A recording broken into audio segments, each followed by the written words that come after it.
Dans le royaume d'Israël, vivaient deux jeunes hommes dont le lien allait devenir l'un des plus beaux exemples de loyauté dans les Écritures, David et Jonathan.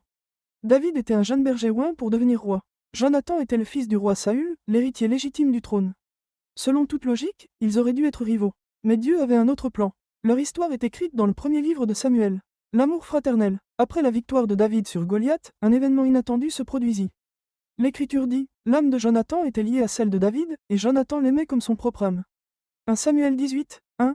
Il ne s'agissait pas d'un acte politique, mais d'une alliance. Jonathan ôta ses vêtements et son armure royaux et les donna à David, 1 Samuel 18, 4. Par ce geste, il renonça symboliquement à ses prétentions au trône.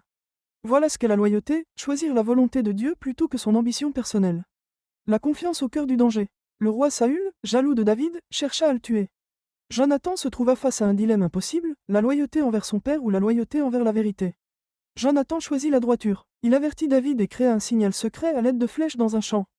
Va trouver les flèches. 1 Samuel 20. Ces flèches étaient plus que des armes, elles étaient un message de protection. Avant de se séparer, ils pleurèrent ensemble. Et Jonathan fit renouveler à David son serment par amour pour lui. Car il l'aimait comme lui-même.